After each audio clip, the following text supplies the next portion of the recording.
we're seeing less roles because banks are able to find a few direct candidates from Credit Suisse, and the Credit Suisse takeover has meant that there's a lot of candidates from Credit Suisse in the market. What's your key advice for hiring managers in investment banking going forward this year? I'm delighted to be joined today by Sean Bourke, Managing Director at Pearse Partners. And we've got an interesting chat planned now about the job market in investment banking. So welcome, Sean. Thank you for having me.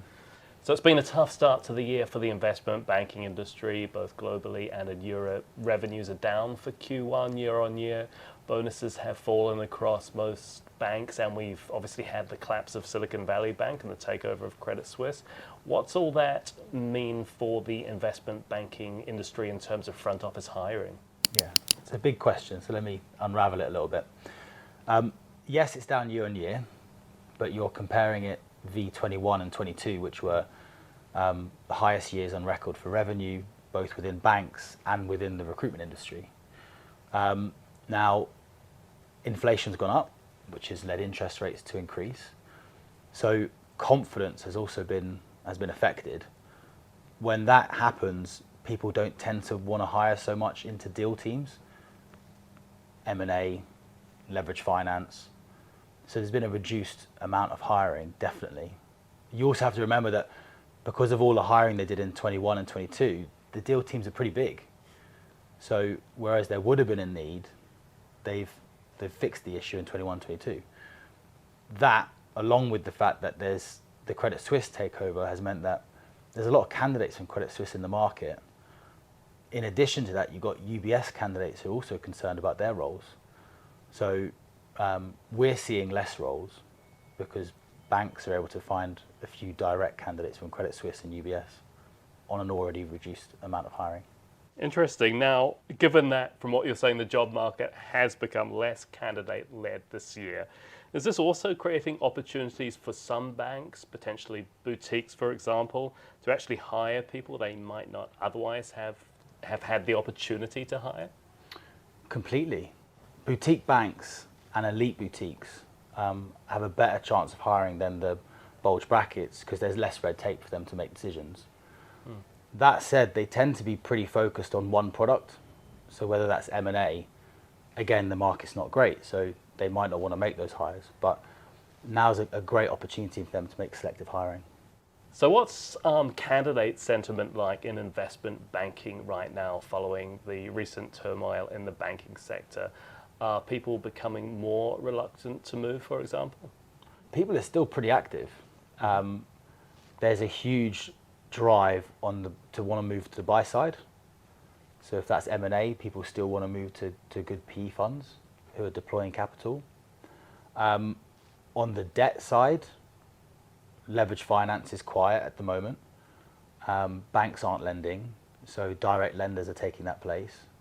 So if anything, there's more people want to move because they want to make that move to the direct lenders. And then if you're talking about lateral moves across banks, people are understandably a bit cautious given the current climate, but if the team can display that there's good deals and the people leading those teams can originate good transactions that they'll be working on, then people are still happy to move. So it hasn't completely stopped candidates wanting to move. Interesting. You talked about people wanting to go to the buy side, but within investment banking itself, on the sell side, are there any particular bright spots, do you think, for hiring going forward this year? Yeah.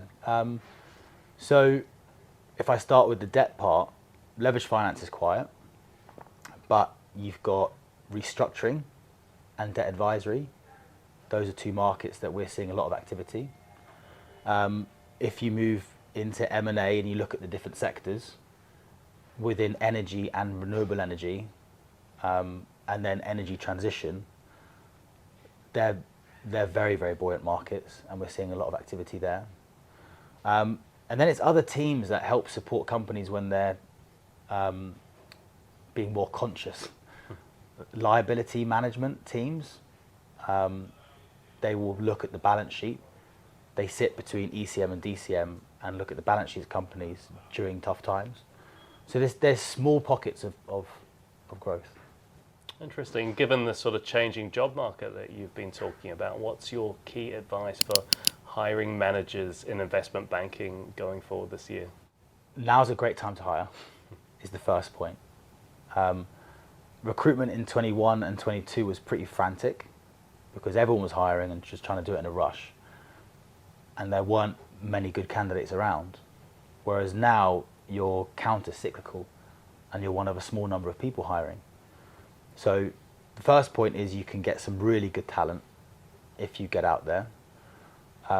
My view would be if you're in a bank, have a look at your pyramid and see where in the pyramid you need to adjust and add people. Really plan out what you want, as in have a think about what type of candidate you're looking for.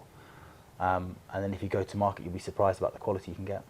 Interesting. Well, thank you very much, Sean, for sharing all that advice and also to talking about the big new trends in investment banking. And thank you everyone for joining Talent Conversations today. We hope you got a really good take and good insights about the job market in investment banking right now and over the next few months to come as well.